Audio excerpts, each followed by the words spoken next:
SVL Free News and Views for Monday, February 11th. Hope everybody's getting ready for a great week in downtown Statesville. And I'm here at the Historic Sharpe House. I'll be telling you why I'm here shortly. But first of all, I want to thank all of our sponsors: Mitchell College, Randy Marion, Piedmont Healthcare, Blue Harbor Bank, Fast Fields, Key to Escape, the Escape Room, and Statesville Family YMCA.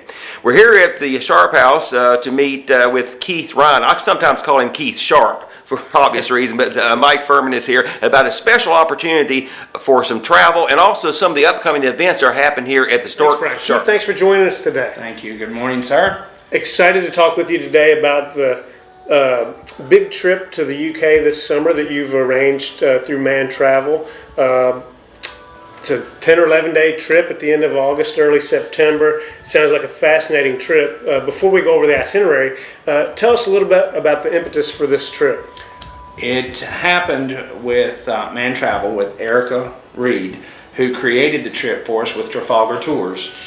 But after they went through our Facebook page and looked at a lot of our events, they kind of tailored this trip for us to go back and celebrate our history of the Sharpe House. The Sharpe family originated in Scotland and came here to America in 1700 with that great Scotch-Irish immigration. They came through County Antrim and wound up here in Statesville, and this is where predominantly a large number of their family set up housekeeping and farms and lived here. And you have, I think, about 15 people signed up for the trip, and you have a few openings for additional people that you hope to fill. Tell us a little bit about the trip and what people can expect to see and do while they're across the pond. Well, we're going for 11 days. We'll start out in London, and then the very first day after we arrive, we're going to Highclere Castle. Those of people that know the Sharpe House and know how we do our events know that we stretch it just a little bit by adding footmen for the service here. And that was inspired by the great British drama Downton Abbey. It turned into a worldwide sensation, and we copied their style of service, which actually occurred here in North Carolina. Not here at the Sharpe House, but at a large mountain home in Asheville, North Carolina. In fact, they had footmen serve there, and we actually have photographs of our footmen beside an original livery that the footmen wore at Biltmore. So we are trying to just keep traditions and elegance and etiquette alive for just a short time. You come to the Sharpe House and enjoy an event, you're stepping back in time. And what are some of the other stops during the tour? Well, we're going to stop through Stratford-upon-Avon. As you know, we do Shakespeare in the Pasture every summer. We started that last year. We're going to do it again this year with Taming of the Shrew, last 2 weekends in June. I'm really excited about that. But because that showed up in our Facebook, Trafalgar was able to set us up to go to Stratford-upon-Avon, and we're going to Shakespeare territory.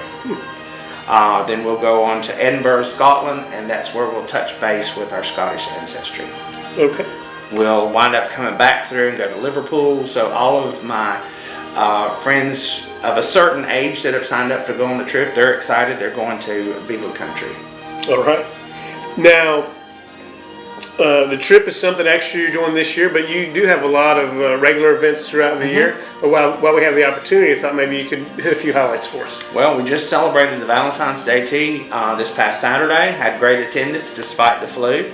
Numbers were down just a little bit, so I do wish everyone to get well soon. We've missed you. The next upcoming tea will be our St. Patrick's Day tea, where we'll celebrate our Irish history as we came through County Antrim to get here. Then in April, we'll do our Easter tea, and the kids love that because there'll be hundreds of Easter eggs spread out all over the lawn, down by the stage for a big Easter egg hunt with, from what I understand, an Easter bunny will be here. That happens sometimes. It does. It does. When there's eggs, there's rabbits. Don't understand it, but it does happen. And you mentioned the Shakespeare. Yes.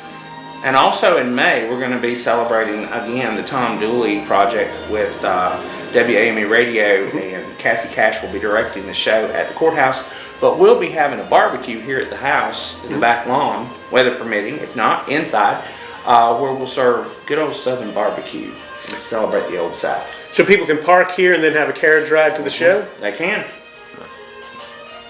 Well, a lot going on here at the Sharpe House this year. Keith, thanks for taking the time Absolutely. to hit the highlights with us, and good luck filling up your trip. And we'll really look forward to hearing about that afterward and seeing some pictures and hearing some stories. This is our final week to get people signed up for the trip. The deadline's this Friday, so if you've ever wondered or ever been curious or ever just wanted to go, now's the time. Okay, and we'll put the information up on the screen, how they can contact Lori, or they can email you for more information. Absolutely. Thanks, Keith. Thank you.